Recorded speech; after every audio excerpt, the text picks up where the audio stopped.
Good Monday evening, everybody. Chris McDonald with you on this Monday night, the 20th day of November, 2023. We're sorry for being a little late tonight. We had a little blip, and the whole MacFile stage went down before the show, and I was rapidly trying to get it put back together. And he gave me a chance to revamp it, make it look a little newer anyway, because we're coming up on a new year. And so I like this new look. It's a little different. Got a little more holiday spirit to it. And so forth. Hey, we have got a wonderful, wonderful new guest tonight for you to meet. I am so excited. Had such a powerful time with her today. Great interview with a dear friend from Israel, a new friend. Her name is Ruth Guggenheim, and she is the part of Emunah Israel, World Emunah, Emunah, Emunah. I'm probably murdering the name. She's going to kill me if she hears me. Emunah. And she can say it a lot better than Chris. But it's a beautiful, beautiful organization. They, you're going to be introduced to them tonight. They are helping with the humanitarian side of things in Israel. But Ruth's got a lot of great objective points about what's going on over there. She actually is an American citizen. She moved to Israel about 7 years ago. She's from New York, and she has got a very good handle on what's happening over there. And I think this is going to really encourage you. Now, I'll be back at the end tonight.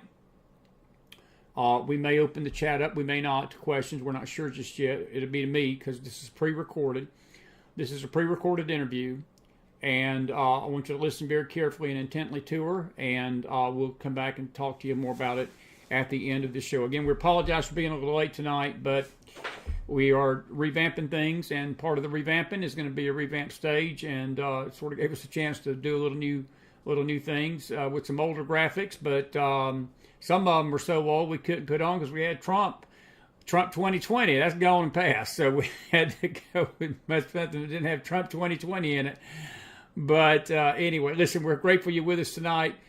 Welcome to our program, Miss Ruth Guggenheim. It's a pleasure and honor to have her. It won't be the last time. And I hope you enjoy this interview, and I'll be back to talk to you at the end of this great discussion with Miss Ruth. Enjoy.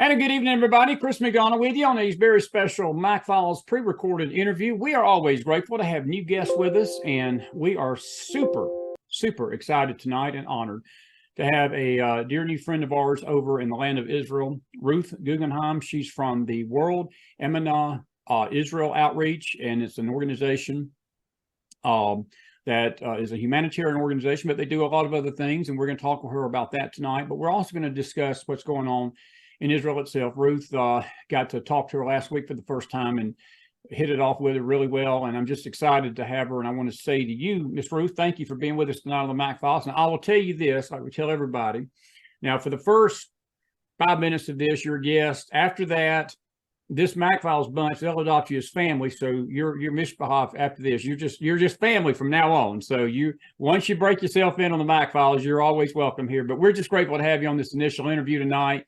And it's so honored to have you, my friend. Thanks for having me. And as we would say here, shalom. Shalom aleichem. Welcome Absolutely. To everybody. Shalom is right. And shalom to you guys. I do want to, before I get into the Israel situation, I want you to just take a few minutes and tell us a little bit about your organization. Because it is I've looked at it, it's a great outreach. It helps a lot of people.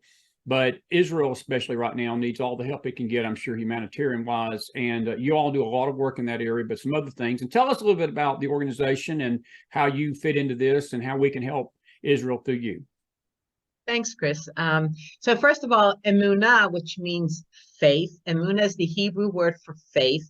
The organization was started literally over 85 years ago by a group of Jewish religious women, Anglo women, predominantly from America and from England, who provided emergency shelter to children from the Holocaust. Okay, the goal for these women was to bring as many children to the land of Israel, to give them the shelter, and God willing, be reunited with their parents after the Holocaust. Unfortunately, as we know, many children were never reunited with their parents. So they became wards of Emunah. Emunah continued to take care of them. So from that emergency time, Emunah continued to grow. Once you have children in your care, you have to provide education and daycare, and you have to continue helping them to expand, to reach adulthood. So education became the second primary goal of Emunah and providing that. The other was actually working with a lot of Jewish women refugees from the Arab countries. But a lot of people don't realize after the modern day of Israel was reestablished in 1948, many of the Arab countries turned against the Jewish population who lived there. So there was a huge immigration and refugee issues in the late 40s and the 50s of Jewish families or moms with children coming from Arab countries, and we also started to work then with them and absorb them. And Emunah became very much an advocate for women's rights, to protect women and make sure that they had the resources they needed to pull their lives together so that they would be strong parents. And then the next with children. Since that beginning, Emunah has grown to over 160 projects around the country, Chris. And that includes 5 residential homes. We take care of over 800 orphans, abused or abandoned children. So children who either by court order are removed from their homes because they've been abused or abandoned, or there's been illness and the parents are just not able to take care of their children, or unfortunately they're orphans. Emunah raises these children, and we've been doing that for 60 years. So we've raised hundreds of thousands of Israeli children from the time they're 6 years old, they can come in, up until 18. So that's one of the most important pieces that Emunah does here, is to take care of these young people, give them, many of them have been so traumatized and abused based on their background that they need extensive counseling. They suffer from many different mental illnesses, learning difficulties because of a lot of the stuff that has happened to them. So it's Emunah's job, just like it would be any parent's job, to take care and provide the resources to help their child reach adulthood and be productive citizens of society. And that's one of the things Emunah does. We have 4 all-female high schools in Israel, and the reason they're all-female high schools is, again, Emunah wanted to empower women. So at a time in the 50s where we knew that there would be education for men, but that, I mean, that's always been the way it was historically. We didn't know that there would be, they wanted to ensure that there was quality education for girls. So we started high schools and a college. We had the first all certified college in all of Israel.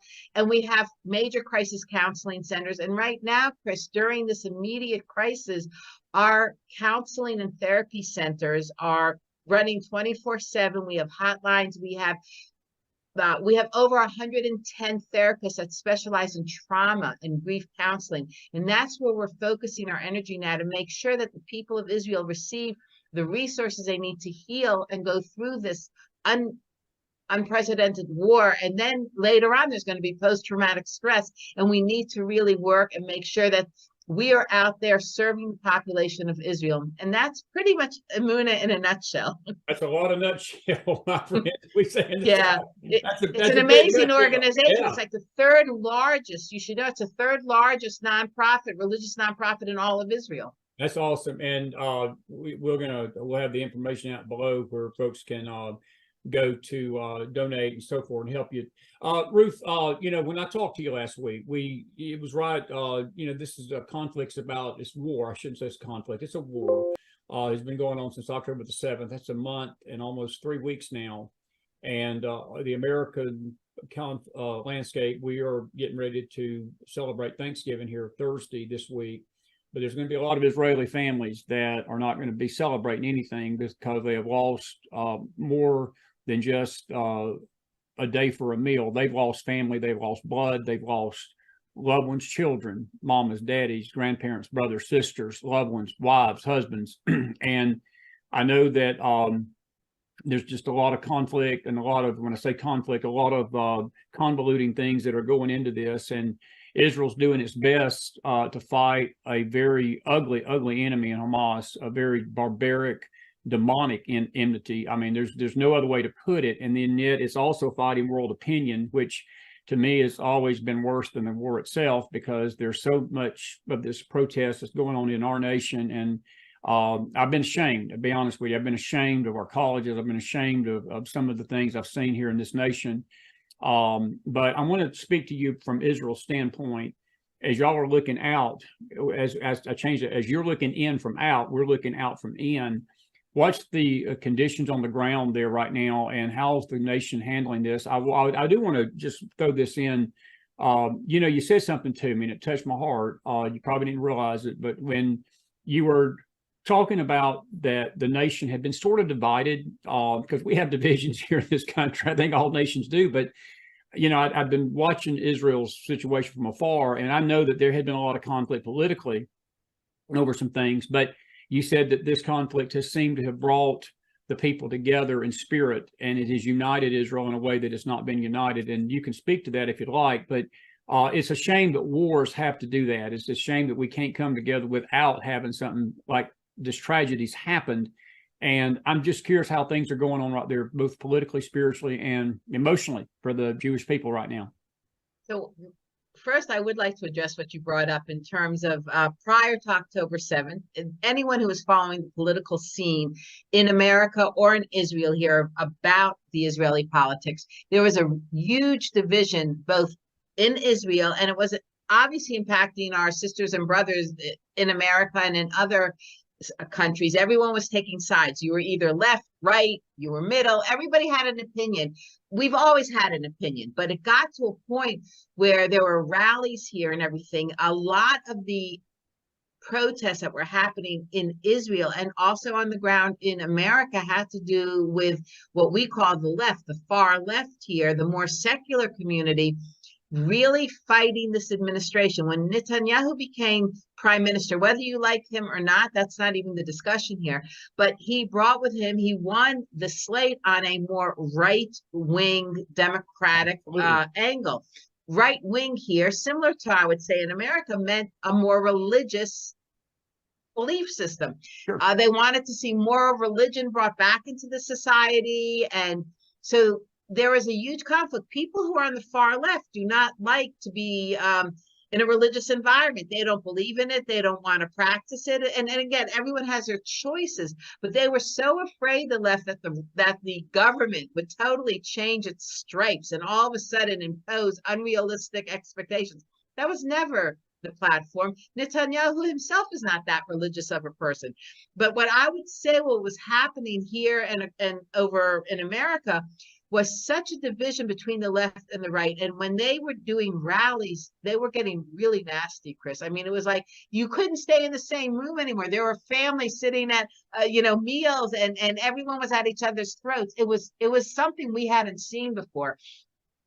And as soon as October 7th hit, that morning, which happened to be the Shabbat and the end of it was a holiday, Simchat Torah and Shmini Atzeres, instantly, as soon as people started to see here and abroad, I am not kidding, it was miraculous. And I do think on some level, many of us do believe that, unfortunately, God sometimes has to work in mysterious ways to shake up his children. And he kind of like had to play tough with us, but it brought everybody mysterious ways together. And even last week, I was watching live the rally in Washington, the march of Washington. I don't know how many of your followers had watched it.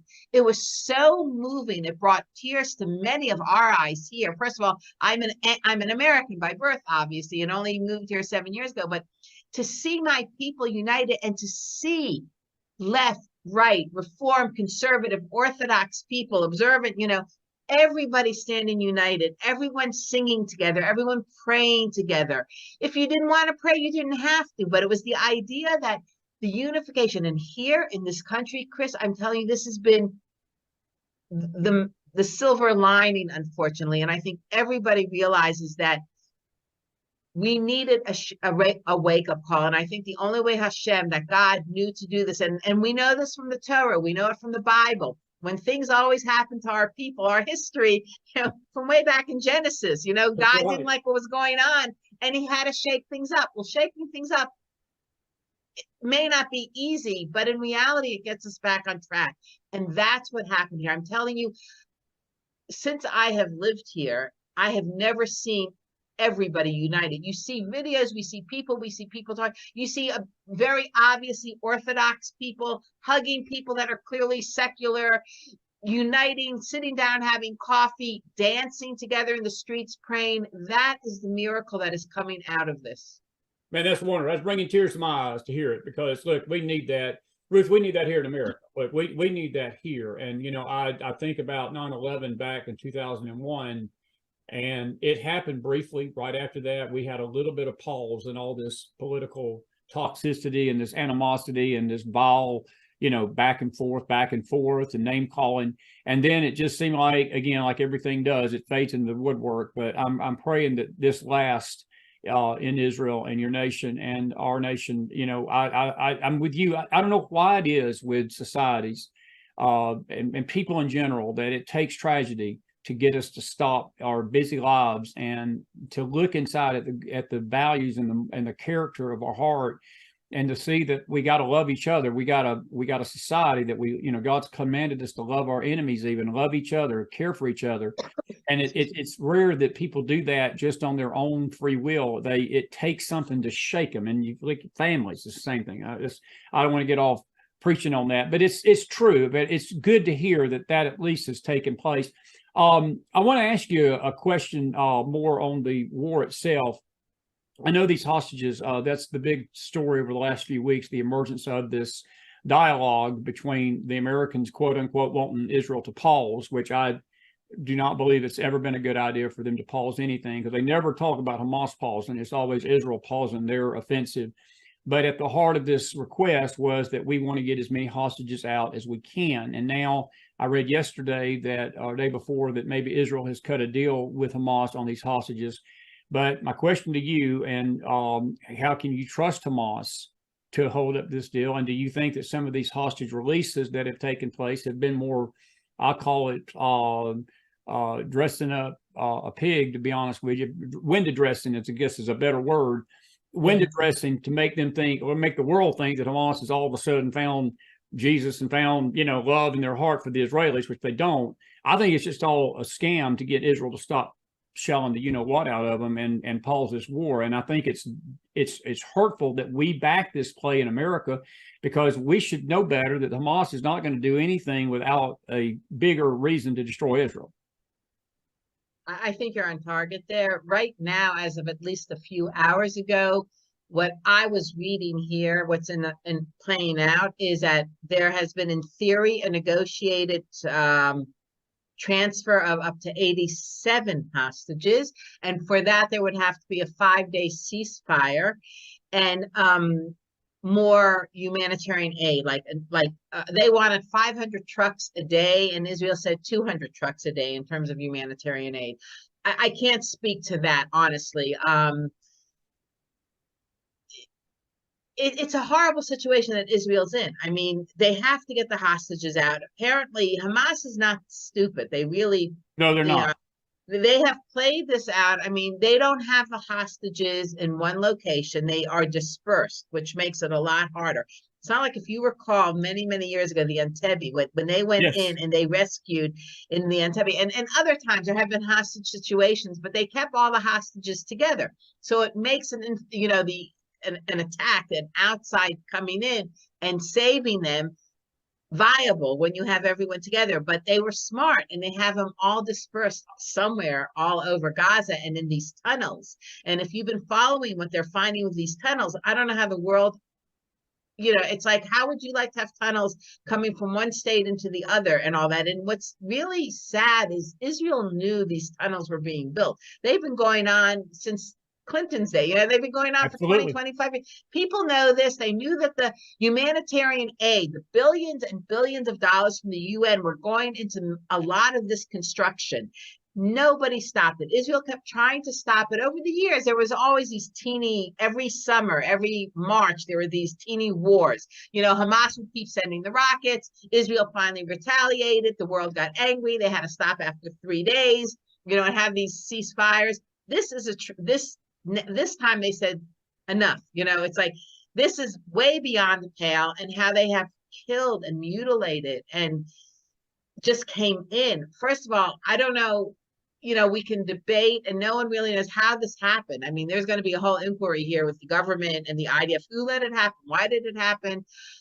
It should never have happened. But that aside, at the end of the day, we cannot trust Hamas. The Israeli government knows this. And the one thing that I think has changed majorly over the last decade, many Israelis of different stripes, but certainly more liberal Israelis, always felt that there should be a two-state solution. They advocated for it. They wanted it. Obviously, they knew there would be issues, but by and large, they felt there should be a two-state solution. This changed over the years. Wow. Yes. Because even more, they realize whatever we give isn't good enough.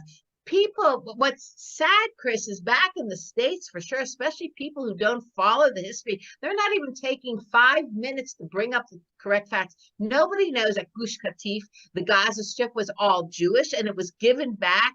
They think when they talk about we're the occupiers, they think that we occupy Gaza. We haven't there has not been one Jew in Gaza for 25 years. When you actually go in certain cities like Jericho and other cities, there are signs. I don't know if you've ever seen it. There are huge red signs on the borders that say no Jews allowed. People don't even realize it's not like what are we occupying our own country? Israel is our country. It's a legal country like any other country. We were given it. We didn't steal it. Separate from even the historical and the biblical aspect of God's holy land and that. It's a UN chartered state country like any other nation, and we're not occupying our own state. And people, these kids, especially with these pro-Palestinian rallies and what's going on TikTok and what's going on social media, they don't know the most basic facts. And I will say, I'm not a Hillary Clinton fan, but there is a video of Hillary Clinton too that came out the last couple of weeks where she gave the history, and she actually said there was a ceasefire October 6th. Hamas broke it. And it's a really interesting thing because she was totally pro what Israel is doing. And she actually also advocated that Israel has to now finally do the job.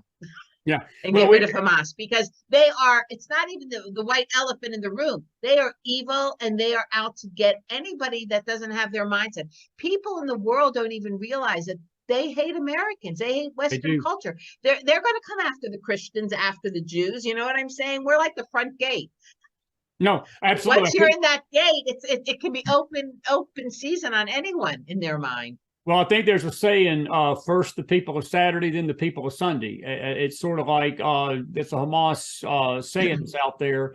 And Ruth, there's not too many groups that's in their charter that literally put it down in black and white that they seek the destruction of Israel. They don't even hide it. It ain't like that this is in a backroom terrorist, poker party where they're just talking about a Jew hating talk and saying we're going to get those Jews and kill Israel. No, they put this out there in black and white for the world to see. Iran says the same thing every single day on their networks, in their protocols, in their government statements. They don't hide it.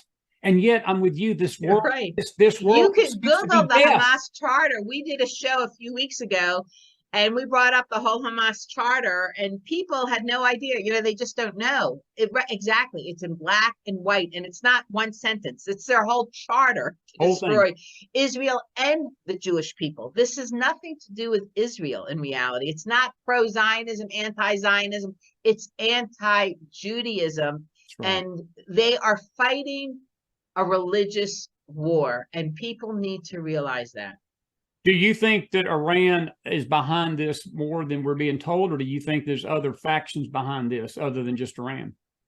I do think there are other factions. I don't know which ones. Iran, most definitely. Iran is a known,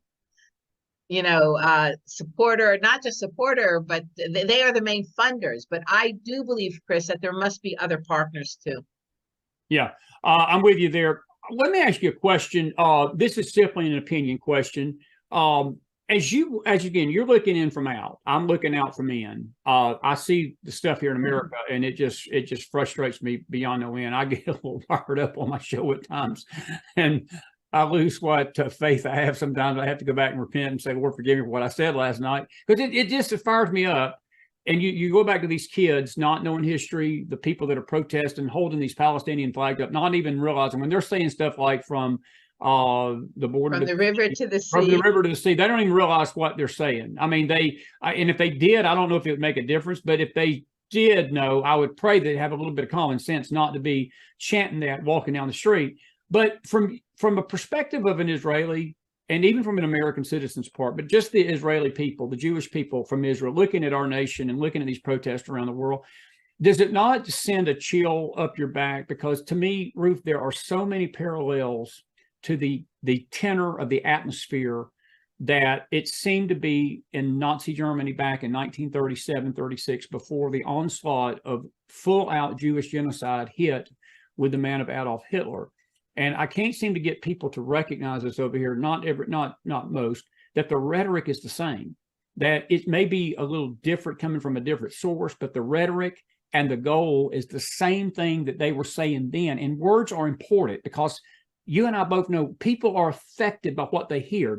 Their emotions are driven by what they hear, more so even than what they see sometimes. Even though both. But in this case, this rhetoric has just gotten so vile, and it's just echoing chambers of the Nazis of the 30s. And it scares me to a degree because I'm concerned that this anti-Semitism is rising to a level that I don't know how far it's going to go. And it should send it is, let me say this, and I'll not to keep going, but it should concern Christians and Americans in general, that this rhetoric is not just directed at the Jewish people this go around. As you said, it is to everybody that's an enemy of Islam and an enemy of Hamas. So you pretty much said it, but as a Jew, I can tell you for sure, it is raising such concern here and in America for sure. I think there are a lot of Jews around the world now who are more than ever considering moving to Israel, making Aliyah.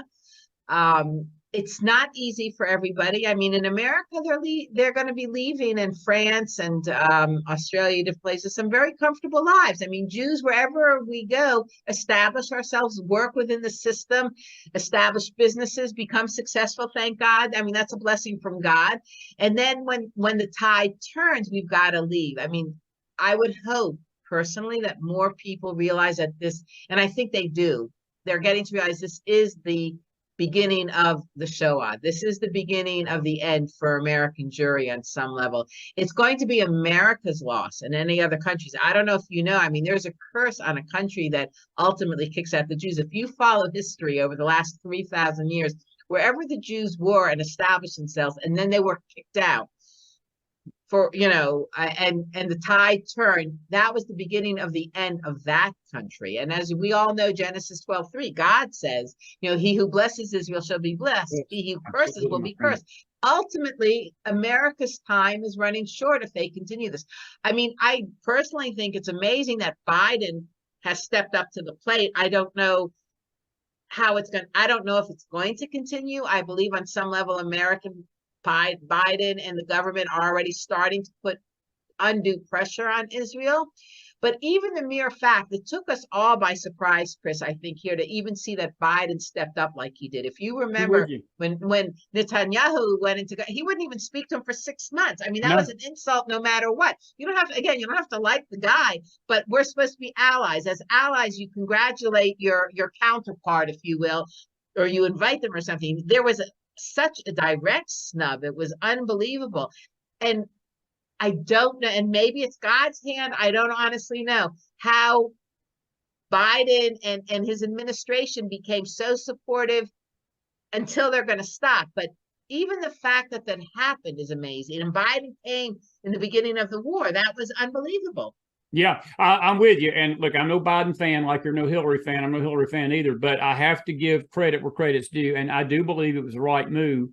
And I'm even from an American standpoint, from us over here, Ruth, it's perplexing. And I'm watching a party that is splitting in two over this. It's funny. The Democrat Party, there's a lot of Jewish senators, a lot of Jewish representatives that are in Congress that are basically breaking away from the mainstream line of anti-Jewish sentiment, and they're standing up for the Jewish people, and they're standing up for Israel, and it's causing a rip. And then you've got these anti-Semites, these Islamic leaders like Tlaib and Omar and other ones, the Squad or whatever you call it, and they're rapidly promoting Hamas and promoting these lies that Hamas is pushing.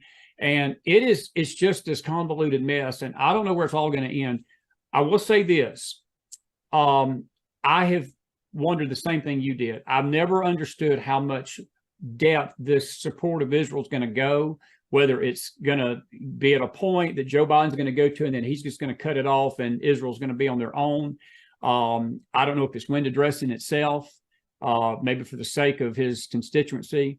It's not helping him politically. I can tell you that. He's taking a beating politically with his own party over this. And it sort of reminds me here of Truman, who took a beating with his own party when he supported the nation of Israel in 1948. Here his whole cabinet was getting ready to jump ship, and here he said, well, jump, because Harry didn't care. He did the right thing. So I don't know if that's going to be the case. Let me ask you a couple of quick questions. We've got about 10 minutes or so. Bibi Netanyahu, and unlike what you said a while ago, I know there's a lot of mixed opinion about him.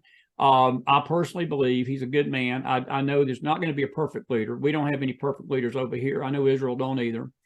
But I believe for the time that we're in right now, for this situation of Israel, I don't think there's any other person really more qualified to handle something like this than him.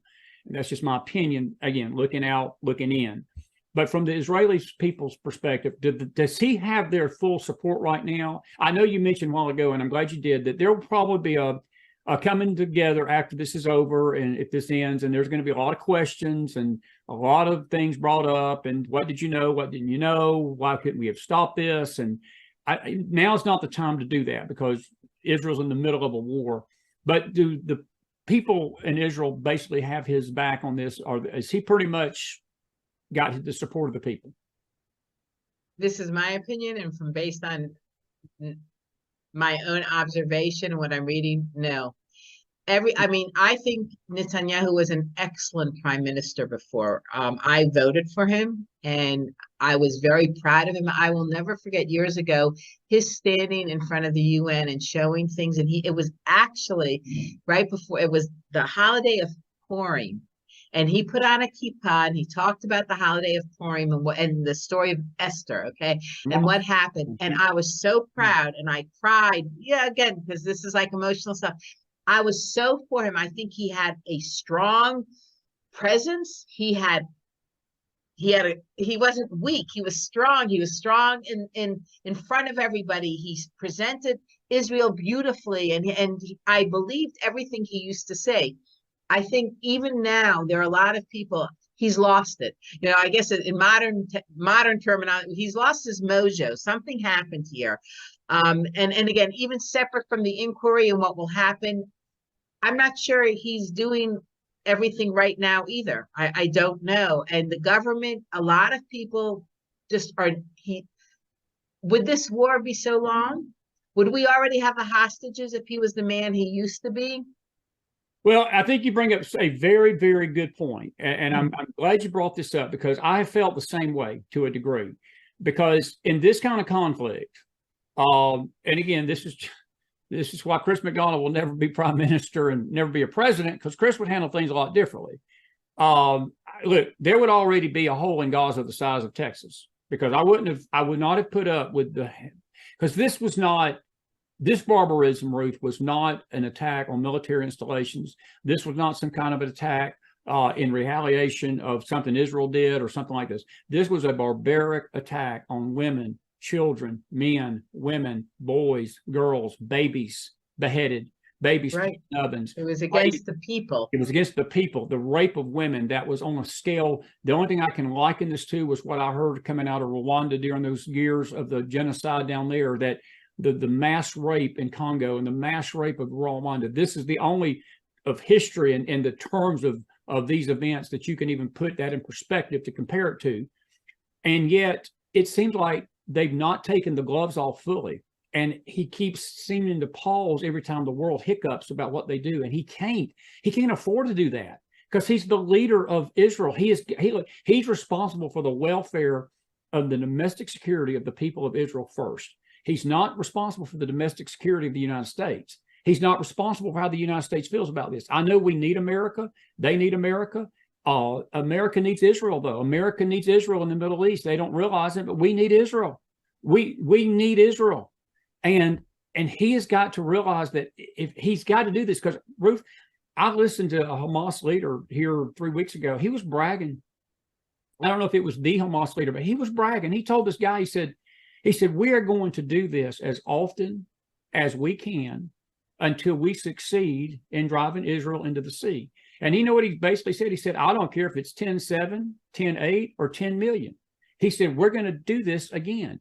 And if I'm a leader of a country and my avowed enemy says that, I tell you what I do. I take him up on that challenge and I eradicate my enemy. And I don't give him a chance to do 10-8 or 10 million. He ain't going to do it again. And I'm just concerned if there's any kind of holdback or pullback to destroying this group, y'all are going to be facing this again, friend. And I say that with a lot of concern and a lot of fear for y'all, because this is going to happen again. What say you? I say you're correct. And I think on one level, I mean, that is why they're going in there to totally, wipe out the militant component of Hamas. I would say one of the more scarier things, Chris, I totally agree with you. Okay. And again, this is where I don't know where Netanyahu's going. I don't feel he's showing a strong backbone at this point. There's confusion. I don't know what it is. Too much political correctness. I honestly can't say. I'm not a politician either.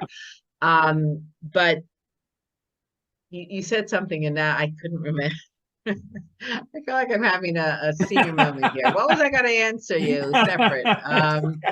You're on the mat. You're in good company because I have a lot of those moments, Ruth. It's all right. You're in good shape. One of the things you could say, they are going to continue doing this until we totally eradicate them. And what I think one of the problems here, there was a recent poll of Palestinian citizens. They're not supposed to be Hamas. They're not supposed to be militant. They're the average citizen. And yes, they're being bombarded and it's not good. No one's saying it's good, but they're housing these people in their own backyard, if you will.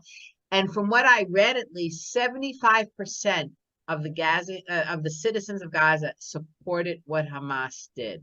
Wow. So there's an idea. What's scary, Chris, it's similar to the Nazi mindset. Yes, they were eradicated for a generation and a half, but there's certain mindsets that come back to haunt you. Absolutely. And the Hamas hatred or the Islamic hatred of, and maybe it's not everyone, I guarantee you that, but the majority of Islamic true hatred against the Jewish people, it's never going to go away. It's an ideology that they inbred in their kids from the time that they're born. I mean, they're if you look on YouTube, there was videos that went out. This was the summer before October 7th, showing kids in kindergarten being, having, they're playing war games to kill the Jews. This is in kindergarten. They're being taped, they're being supported. Their teachers are teaching hatred of the Jews now. It's worse than the universities right now in America, which I think is horrible too, what's going on.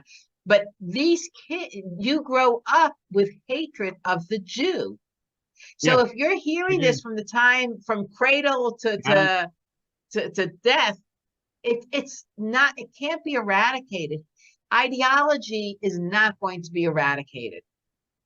Well, Ruth, look, and this is not to say that this is how you need to do it today in modern times, but I do understand looking at this conflict, and I've always had when I've read the Bible and the Lord instructing Joshua and Moses and those going into the promised land, he told Joshua, he said, destroy everything. Don't be sparing the women, don't be sparing the kids, don't be sparing the cattle, don't be sparing anything. And many times God would eradicate everything that was in sight. And, we read that and we sort of flinch at that a little bit. And we're like, wow, Lord, what did the women and the children have to do with any of this? And then I see what's going on, what you just described, and I get it. I begin to get what God was really trying to eradicate, because you're right, the ideology, and there was an article in the Free Beacon over here just Friday, that there was multiple accounts of 10-year-old boys that were basically following Hamas around on bicycles, assisting them in this barbarism and this barbaric act. 10-year-olds. Yes. It's hard to fathom that. That's an ideology. That is an ideology. That's something that 20 years from now, those 10-year-olds will be 30. And then exactly, that's going to be, and they'll be teaching their kids. They're inbreeding it. It's inbred, however you want to say it. Exactly right, friend. Listen, I know we've gone about 40 minutes here, and I didn't want to keep you all day. I got a few other quick questions, and this final question is for you on a personal note. What is this situation? How has Ruth Guggenheim felt what has this done with you, to you personally? Have you felt being over there, being an American citizen, being also an Israeli? It's had to have torn at your heart. I know it's torn out a lot of hearts of Israelis. And look, without me saying this, we are praying for the nation of Israel. We're praying for you. We're praying for the Jewish people. These families that have lost these loved ones, I still cry. When I think about the babies and I think about these children, I think about the husbands, the wives, the couples, the families that have been ripped to pieces. You don't have a soul if it don't tear at you. You just don't have nothing down here if this doesn't do it. I think what has hurt me so deeply here is that we have an element in this country that they're willing to believe the lie of Hamas and claim that Israel is lying about the carnage and lying about the actual barbarism that took place. And that hits deep with me, because see, that too is an ideology over here. That's some kind of fog on people's heads. And I put myself in y'all's place. I put myself in Israel's place, and I say, if an Israeli or a Jewish person is listening to this, it's got to sting, because they are living with this right there. We're observing it 7 hours away. You all are living in it right there. What's it like being right there in the middle of this? Sometimes it's difficult. As an American, it's difficult. And a few weeks ago, I had a moment where I thought maybe I should just go back to America. I'm being, like there was that moment, and there are Israelis that have gone, they're taking sabbaticals or whatever. But I also see what's going on in America, and I see what's going on in terms of anti-Semitism. And if you're afraid to show that you're a Jew in cities that Yeah, has Jewish populations and all that, that's scary. what would I be going back for? And Absolutely, buddy. but there was a moment where I thought, maybe I should. First of all, I go back to visit. I have a mom there in Baltimore and all that, and a sister, and I have an older son in California. But like there was that moment. But the reality is, Chris, I'm blessed to be here because if there is no other country in the world that will have my back as a Jew, and there's no other God for me that will have our back. As Jews, we are meant to be here. This is tough times. It's not easy.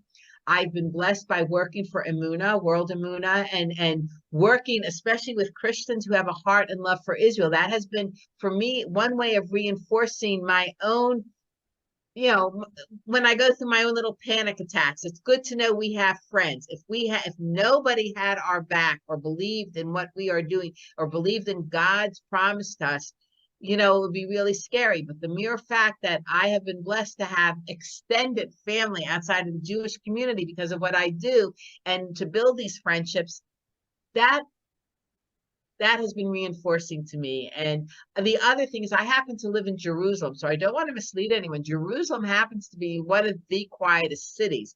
Now, I don't live in the South. I have to also say I don't have any children or grandchildren on the front line. We weren't Israeli. None of my children served in the IDF. I mean, they're all adults now and everything, but I'm saying tomorrow night I'm going to be on a show and I'm interviewing Yifat, the chairwoman, the CEO of Emunah Israel.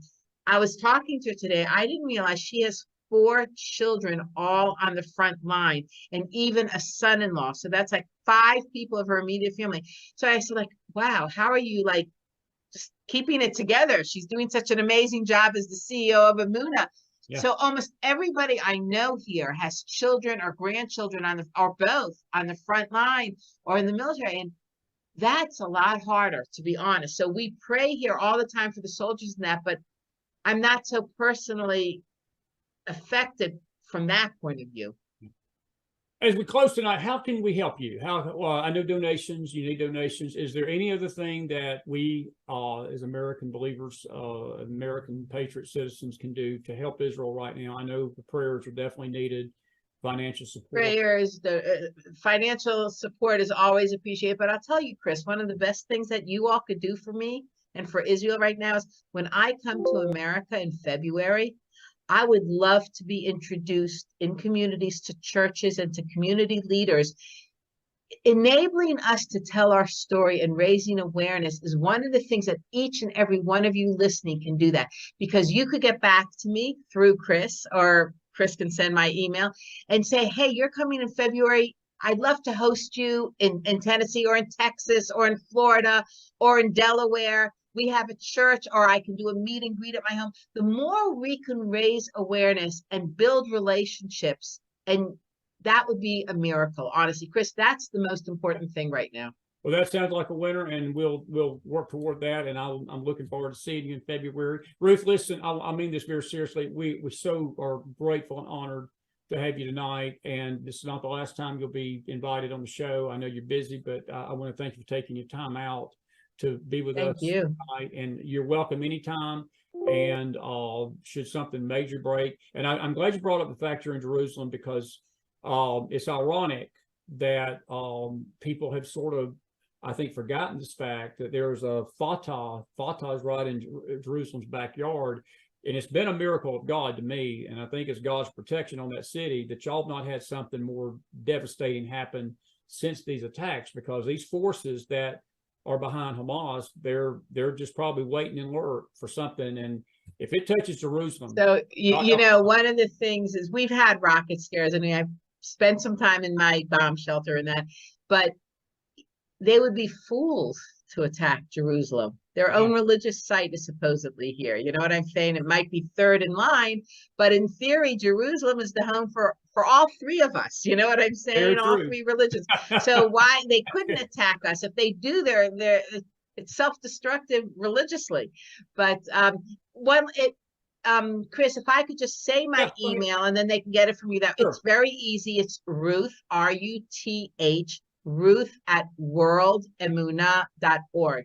WORLDEMUNAH.org. I would love to hear from you. And Chris, you have my permission to give my name and information out. Do that. Ruth, thank you Thank you so much. much. And Ruth Guggenheim, every folks, and I'll have you on back soon, and I'll be in touch with you, Ruth, very soon.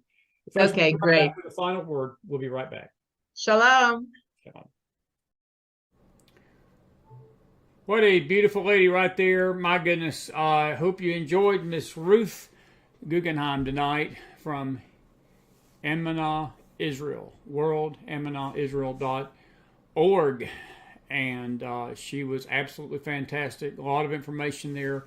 I want you to give me 1 second here. I'm going to open the chat up, not for chit-chatting, but if you've got a question tonight, about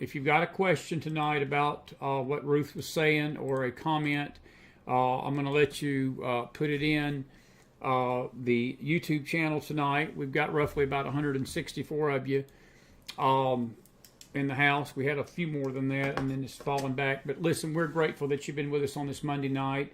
We're not going to keep you but about 15 more minutes. It's 10:15. I do want to do a couple of things here. And if you'll bear with me tonight, I'm going to, I'm sorry, as I said, we had a little blip with the screen, so we had to rebuild it, but I actually like this new look that we've got. And I'm going to actually pull in a website, if you don't mind. I want to show you something tonight that sort of goes along with what Ruth was saying about the ideology of what's going on, folks. And this, if this don't put it in perspective, I don't know really what will. But there was a poll that World Israel News took, or they found, and I want you to look at this. This is coming from Jerusalem itself, the West Bank area. And if you've been with us on Sunday night, you know how I feel about the story of the West Bank. It's all complete nonsense. Let me see if I can get this off. That's not going to get download right. Anyway, I'll just bring the article. There we go. There, well, advertisements. Goodness gracious. Well, let me try this again. You can't do nothing without advertisement. I tell you what I'm going to do. I'm going to come back over to the screen. You saw the headline. Let me read you the article. Slightly more than 3 in 4 Palestinians, and I'm talking about the people, folks, have a positive view of Hamas in the wake of its October the 7th terrorist attack in Israel, according to a survey by the Arab World for Research and Development. That's AWRAD research firm.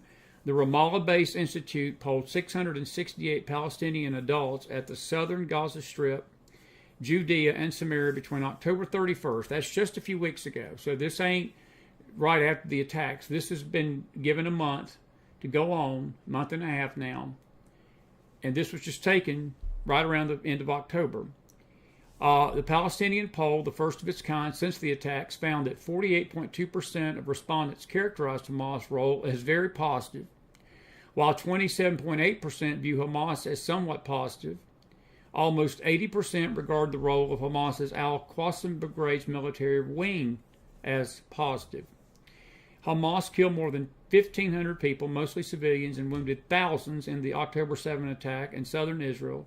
They've got 240 people hostage. 84 of them are under the plan tonight that if Israel will give them 5 days peace, they will release 87 of those 240.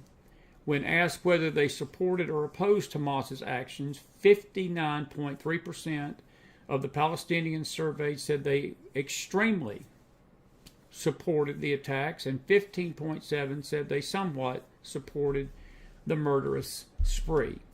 That is horrendous, folks. That is absolutely horrendous to think about. Now, why am I bringing that up?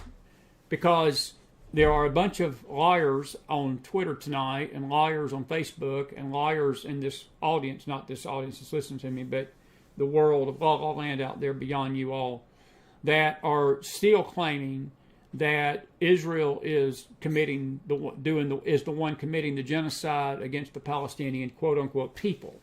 That the Palestinian people are all for peace. That the Palestinian people are the innocent bystanders in this, and the Palestinian people are the ones that are paying the price for Israel's aggression. And let me make it clear to you folks that 89.3%, that poll is as clear a statement as to basically destroy that lie of the devil that is perpetrating through Christian circles and through news media outlets and through liberal think tanks and through people that are not thinking with a sound mind. And your next door neighbor, your Q buddy, and all of this crap that's out there, folks, is saying this very same thing.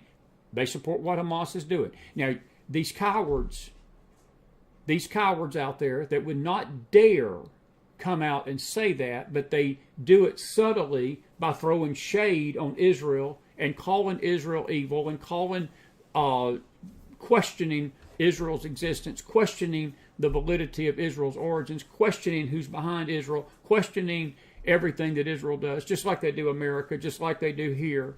These cowards sit back behind their little computers and they keep their mouths shut in support of Israel, but they wouldn't dare come out and support Hamas. Well, one thing about the Palestinian people, at least they were honest about it. I already knew this, folks. I already knew this. And most people with a brain knew it. And most people that not smoking a Q pipe knew it. And most people that have a sound mind that think and understand what's going on over there in the spirit realm and understand the spiritual ramifications of what's going on already knew this. Now, it doesn't mean that I hate the Palestinian people. It don't mean I don't pray for the Palestinian people. It don't mean that I'm not. I'm very hurt and I'm very troubled by the death on both Palestinian and the Israeli side, folks. But let me make it clear to you tonight, folks. There would not have been one single Palestinian death had not Hamas went in to Israel and committed these barbaric acts against her first. And when they did that, they are the ones that started hiding these hostages in hospitals, started doing all this stuff. It goes back to 9/11. Do you realize, folks, that when the 19 terrorists flew those planes into the World Trade Center and the Pentagon and would have flown the other one probably into the Capitol had not those brave souls in Shanksville, Pennsylvania brought that plane down?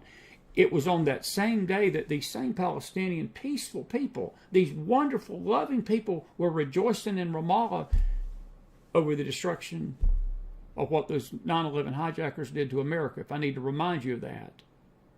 So when you hear that narrative out there, and you are hearing it, some of you are, that are following this and don't have your head in the sand,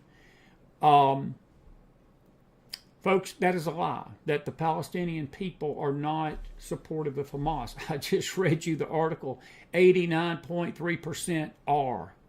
And not only are, but 60 to 70% are extremely supportive of what Hamas did. 668 Palestinians. You say, well, that's not a lot. Well, that's a sampling. It's almost 1,000 of them. That's an incredible number of people to come up with that kind of figure. Now, I don't know who these Arabs may, and if you, let me tell you something. I would say that even if a conservative outlet went in there and did that same poll, did a same sampling, I think you'd find the same thing. I just do. Now, before we get to your questions, I want to show you something else, because this is another lie that's been circulating, that Israel is lying about the deaths. And I want to show you something this evening on this network. And folks, this stuff infuriates me. And if you hear a little tenor in my voice and you hear a little anger in my voice, it's for good reason. I am trying to keep calm about this, but this stuff burns me up. I want you to look at the face of this young lady. This is a 12-year-old. This is a 12-year-old that the IDF found. Let me go back up here and find this story here. Here she is. This is the remains. Her remains were found burned alive by the IDF, by Hamas, alongside her twin brother. The remains of a 12-year-old Israeli girl burned alongside her twin brother and great aunt on October 7th has been identified by archaeologists sifting through the rubble, family members said just yesterday.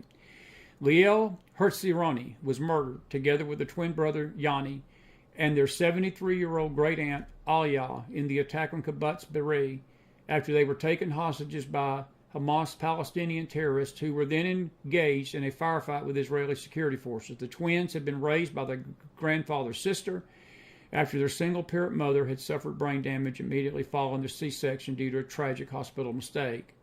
Their grandfather Avia was also killed in the attack. Family members held a symbolic funeral at a temporary resting place at Kibbutz on Wednesday of last week, and then it was symbolic, and then they found her remains, sadly, on Sunday. They will inter her remains at her home, which is currently a closed military zone.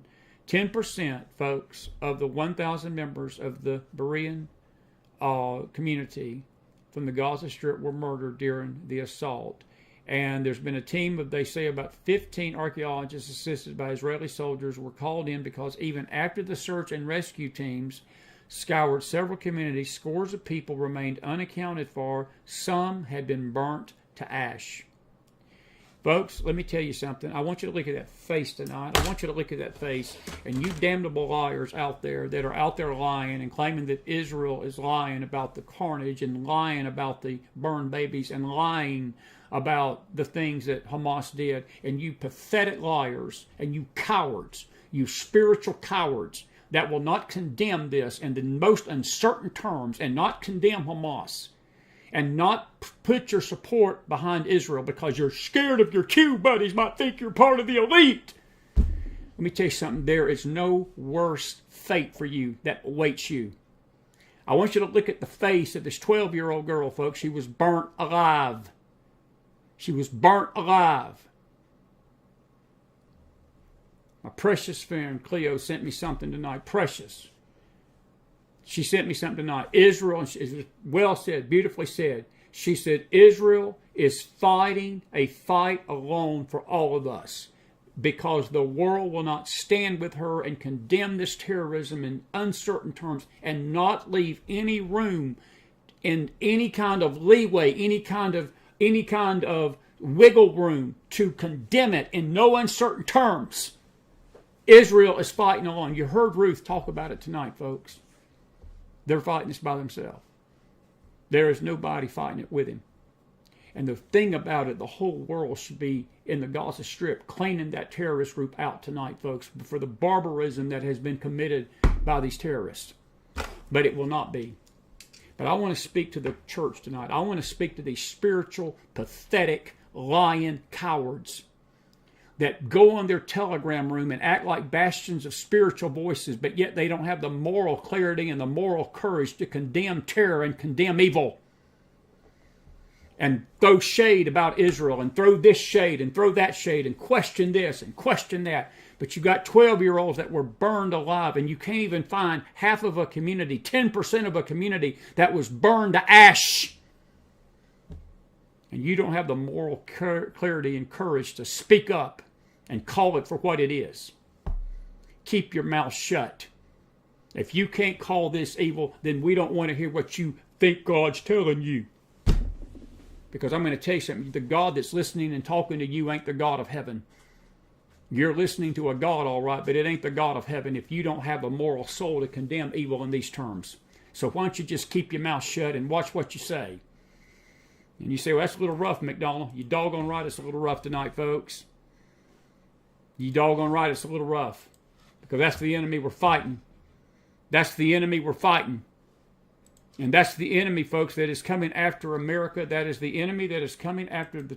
Let me tell you something. If they could do it, what they did to those people in Israel, folks, they do to every single one of you that calls yourself an American tonight, they would do it to you in a heartbeat and wouldn't blink an eye doing it. All right. All right. If you got a question,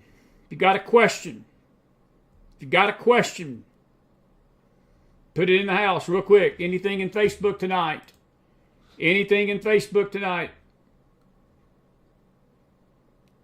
Joey says, ask yourself, why did Israel let them breach the... Joey, let me ask you a question. Let me ask you a question. Do you have a heart and soul, Joey? Because Israel didn't let them breach the Iron Dome. And Joey, I'm going to say something very ugly, sir. It's people like you that disgust me. And I'll tell you why, Joey. Because you know why the missiles breached the Iron Dome? Israel didn't let them breach the Iron Dome. There were so many missiles, Joey, that were being fired upon that region. The Iron Dome couldn't contain them all. Please take that comment out of Facebook for me, Cleo, somebody. That's a pathetic question, Joey. And maybe you need to look inside your heart and soul of why you're asking that question tonight, as if you're blaming Israel for this. I want you to look in the face of the family, that 12-year-old, and ask them that question, Joey, tonight. Anyway, I'll leave it at that. Any other questions? Any other questions? Ask it. I am being, and by the way, you tell me to be truthful, Joey. I'm being truthful. It wasn't Israel's fault.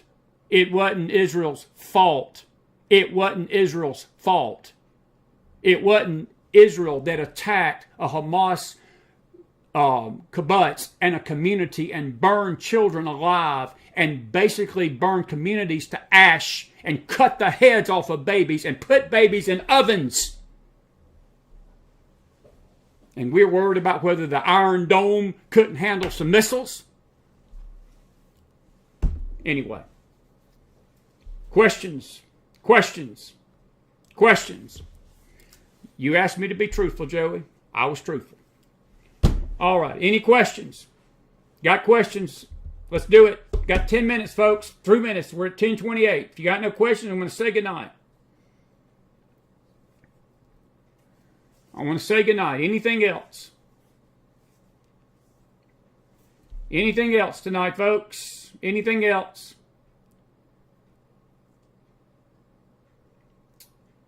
All right. Now, since there's no questions, let me say this. I encourage you to go to worldemunah.org.